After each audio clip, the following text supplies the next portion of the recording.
Hello, here we are again on the Life Forces podcast, and I'm very intrigued by the topic of today's episode.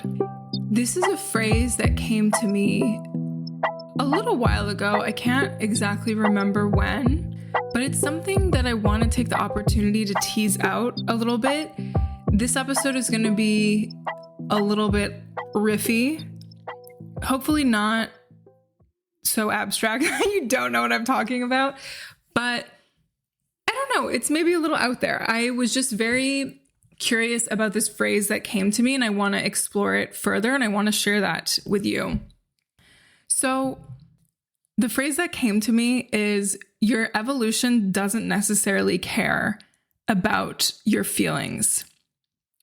And when this came to me, I was kind of like, oh, that's interesting. That's a little confronting, to be honest. Like, oh, okay. I don't know if I like this. But when I reflected on it, I realized that it is so true. A lot of us, I would argue all of us, want to feel safe and we want to feel good. And there's absolutely nothing wrong with that. We know that, feeling safe is just a basic human instinct, and having a safe and regulated nervous system is the foundation to so much. If we don't have that, life can be a bit more chaotic and complicated than it needs to be. So that's still important. And of course, it's good to feel good. We want to feel good. But what I'm talking about is, if you decide that you truly want to evolve and that you really want to change, it's not going to be all sunshine and rainbows and my perfect journal that I write in every day for my 3 pages of morning pages, or my perfect morning routine, or whatever.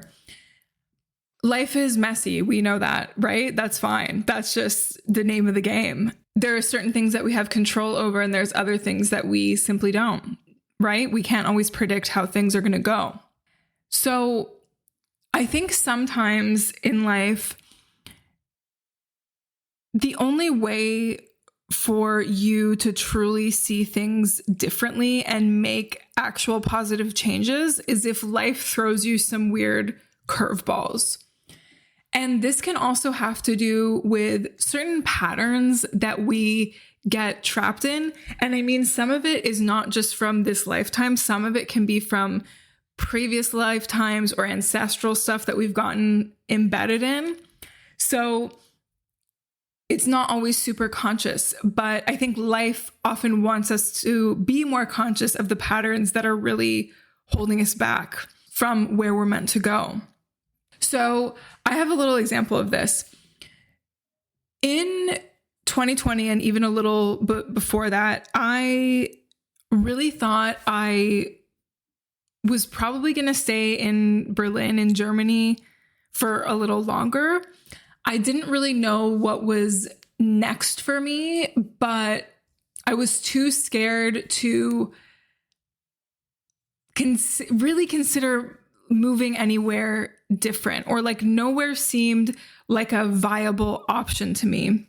At the same time, in like summer 2019 leading into 2020, I had a boyfriend, and that was also something keeping me in Berlin. But by the end of 2019, I had quit my full-time job, and I guess I was committed to staying in Germany for another year because I had like unemployment money coming in. But I was just kind of like, I don't know what's next. Let's see. I had some ideas for my career, but I wasn't sure. But some curveballs came with COVID and lockdowns. That was a curveball for all of us, I would argue. And I was living alone at the time in like a 30 square meter apartment. So I was like, okay, this is really interesting. And I got dumped, I think literally the first day that Berlin went into like proper lockdowns. And I was just like, okay, so the relationship that was partially, one of the things tying me to Berlin is done. Okay. And I'm going to be basically stuck mostly in the confines of my apartment for God knows how long. Okay, this is scary. And of course, because of this unexpected breakup, I was sad. And I was secretly hoping that my boyfriend would want to get back together. Didn't happen. But I can realize now in retrospect that all of this was for my highest good, as tough as it was, because yeah, maybe other life circumstances would have caused us to break up, but it made me realize a lot of things about myself. One was, at the time, that actually was not the right relationship for me long term, because it made me realize that I did want to start a family sooner rather than later, and wanted to be with someone who was ready for that and who was ready for like a deeper relationship. Because honestly, that relationship I had was pretty surface level, and it wasn't really going as deep as I wanted it to. So that was a blessing in disguise, even though it was a crazy time collectively. It was a crazy time personally. I was really confused. I was like, oh my God, do I go back to Canada and be with my family? Like, what do I do? But I think also in those difficult moments, we get like cracked open, and we can often be more honest with ourselves, or that honesty has more space to come in. And there was something that was like, no, just stay in Germany. It's going to be okay. You're going to figure this out. And I did in my own way. And I ended up really just a few months after that going to Greece, deciding kind of on a whim, but really listening to my intuition to live there. And my life completely changed. So that's pretty exciting. And the thing also with this idea that your evolution doesn't necessarily care about your feelings is because existing as a human is about contrasts. We can't possibly really understand what true happiness is until we've experienced sadness. We wouldn't necessarily understand what the sun is if it didn't go away and set at the end of every day and bring darkness, right? We need contrast, and we understand life better through contrast, through polarity, things like that. If everything was so neutral and samey in the way we perceived it, we would probably be confused. So thank goodness that life brings us these contrasts, even if they're difficult at times, or even if they're uncomfortable. And another thing I want to say is that difficult feelings don't have to mean anything negative about us. We're all going to go through things that are tricky, that are heart-wrenching, that are ripping our guts out of ourselves, but they don't have to mean we're a bad person. They don't have to mean we're depressed or permanently unhappy or anything. The best thing we can do is just let them flow through us and let them be the teachers that they very well might be, right? Because sometimes these negative feelings or negative emotions can lead us to the truth of a situation. If all of a sudden I'm sad about something that didn't make me sad before, maybe it's because there's something about it that I need to pivot, for example. And the truth is, as much as we experience life with contrasts, on a spiritual level, everything is neutral. So really, happiness is on the same energetic level as anger. Maybe the frequency is different, but they're just emotions. And in the grand scheme of things, they're all the same, even though we experience them differently. So that's also something to think about. And it's important, because honestly, the nature of life as we experience it is so ephemeral. It's so changing. It's so fleeting in a way, right? The only way we can kind of escape the fleeting nature of life is if we stay as present as we can in the moment. So it's important not to cling to anything too much, right? Because everything will slip through our fingers as much as we want to like grab on, right? The good and the bad. And if you're going through a difficult or confusing time, know that it's simply not going to last forever, right? And trust that it's not going to last forever.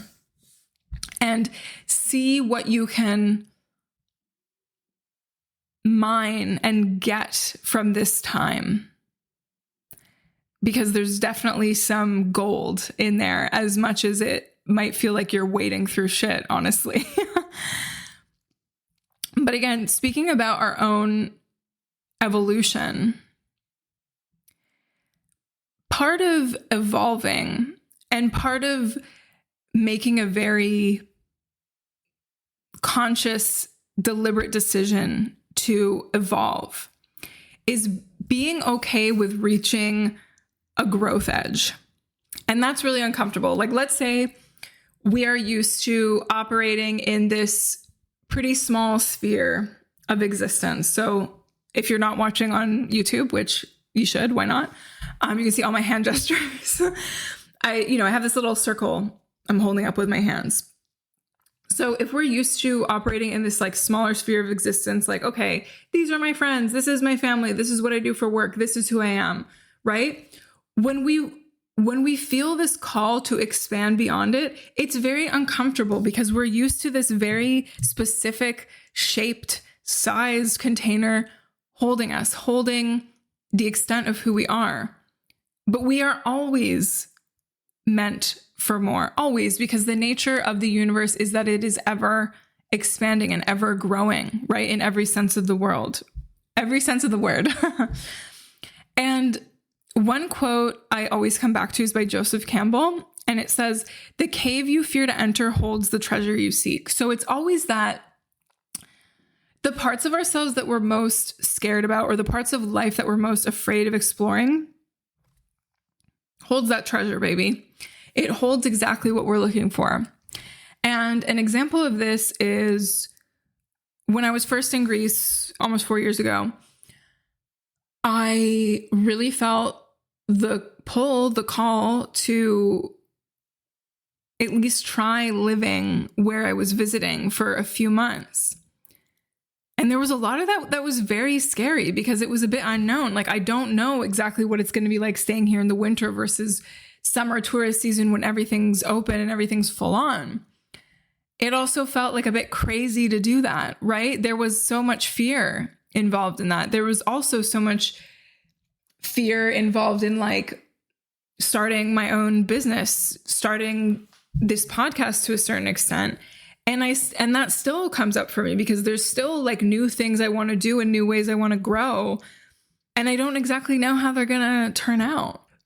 But there will always be some sort of gold in the experience, even if you quote unquote fail, because you'll learn something about yourself or you will learn something about life. So it's really important to not be afraid of going to those places that feel forbidden or totally frightening or totally out of our league, because there is something there for us. There really is. And, part of evolving that might feel uncomfortable, that might bring up feelings that we don't like, are doing things like setting boundaries. When you've never really done that before, when you've kind of just like coasted through life, doing what people expect of you, doing what you think you should do. And then you get to a point where you're like, hey, this isn't working for me. I'm super burnt out. I'm like going to all these things that I kind of half care about, or I'm doing these things that like don't really make me feel good. I just want to fit in or whatever. Once we decide we want to try things differently, and when that involves communicating that to another person, it's fucking uncomfortable. It's really scary. It's really, really scary. When you're not used to saying no, when you're not used to saying that's not going to work for me, it can feel really, really terrifying. But once you go through it a few times and, pump yourself up if you need to, be like, okay, I'm invited to this thing. I really don't want to go. I might disappoint people, but I have to honor that I really don't want to go. Decline that invitation and see what happens. And also understand that if people aren't okay with your boundaries, that's also something to consider, because I would say most well-adjusted people are okay with other people asserting their boundaries. But if people in your life are not, or if you're not okay with people saying, this is a no for me, that is something to examine. On the contrary, sometimes we need to go beyond the certain boundaries or limits we've set for ourselves, right? Sometimes it is going to that event that intimidates us, or that feels like, oh my God, this is not necessarily my people, but I want to meet these kind of people more, right? So it's important to understand and get really real and clear about what life is asking of us, right? There are times where expansion is necessary, and there's times where retraction is necessary, right? I mean, other things that can be about our evolution that might not be so fun is having difficult conversations, right? Actually calling someone or having a conversation face to face and be like, look, the way this thing went, I didn't like it. I think we could have handled it differently. I could have said this differently, etc. And I feel like I've gotten a lot better at this. Like when I have conflict with my friends, instead of just like ignoring them or being like, oh, this friendship is over, I'm like, okay, we might not be able to have a conversation about it right away, but I want to come back to this and I want to actually express how I felt. And it's not about blaming, but it's about just saying, this happened, this is how I felt about it. How can we move forward, right? Another thing is like actually tackling a problem head on instead of ignoring it, or actually starting something instead of procrastinating for the 80th time. That doesn't always feel good. Oftentimes it feels like, what the heck am I doing? It feels confusing. It feels like, oh my God, I don't know if I can actually do this. But you can. You can. It might not be fun and easy, and you might not be in the flow like in the first few minutes, but you will get there. You will learn things. You will find the help you need. Another thing that relates to this idea of your evolution doesn't necessarily care about your feelings is the way relationships might shift, because we might feel safe in certain relationships for a certain period of time, or we might feel obligated to people because they're family or they're like childhood friends or whatever. But if that dynamic is not right for us at this point, I mean, it doesn't necessarily mean you got to cut someone out of your life permanently, but it just might mean that like in this season of life, things might need to shift. There might be times where it doesn't make sense to be as connected to someone. And I think you can do that in a respectful way instead of just like ignoring or ghosting someone. But there also might be other times in life where you lean on them more, or they lean on you more. And that's just that. I mean, yeah, trying new things is also a thing about personal evolution and growth that can be scary, because when we're used to doing these 5 things in a day and we're trying to experiment with a sixth, or subtract one and add another new thing, whether that's a habit, whether that's like a hobby, whether that's a new skill we want to develop, there's like resistance, right? Resistance isn't fun. Resistance is a thing that comes up all the time in evolution because it's just not normal yet. But you have to make it, if you're committed to this new thing, you have to make it your new normal. Like maybe that's meditation, maybe that is writing every day, maybe that's learning something new. It takes time to integrate, but it can be your new normal. And then suddenly you're however many days in and you're like, oh, this is just part of who I am, right? And I think in terms of like, oh, this is part of who I am, is thinking about identity. And I think one way to make your evolution much easier is thinking about the kind of person you want to be and what you're moving towards, and reminding yourself that you want that to be part of your identity.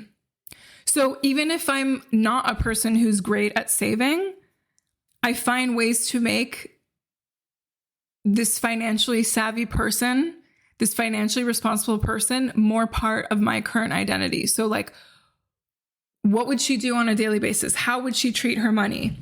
What would she listen to? Who would she consult? What would she totally ignore when it came to finances if this is something that she has a mastery over or is gaining mastery on?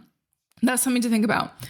And allowing yourself to shift your identity, because if you keep telling yourself, oh, like I'm a person that does this, but it's not fitting with this next vision you see of yourself, like how are changes going to happen? The identity aspect of it is so amazing, and it can really help you become the next level person of you, the next level version of you that you know that you're meant to become.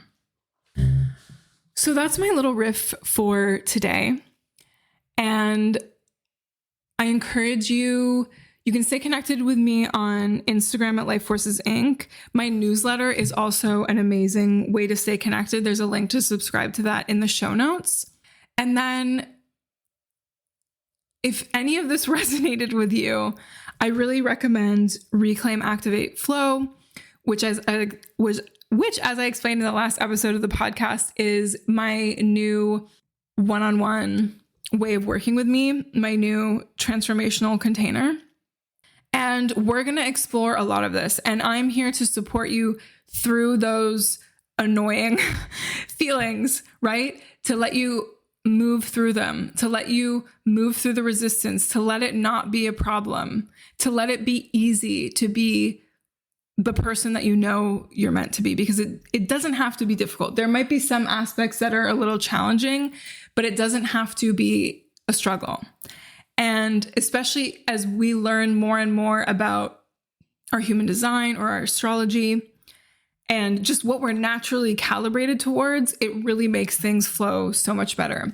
So if you're interested in joining the beta round, you can book a call with me at the link in the show notes, and we'll chat absolutely for free and see if it's a good fit to work together. And as I said in the last episode, this is like at least half off what the full price will be once I fully launch it. So it's a great time to take advantage of it.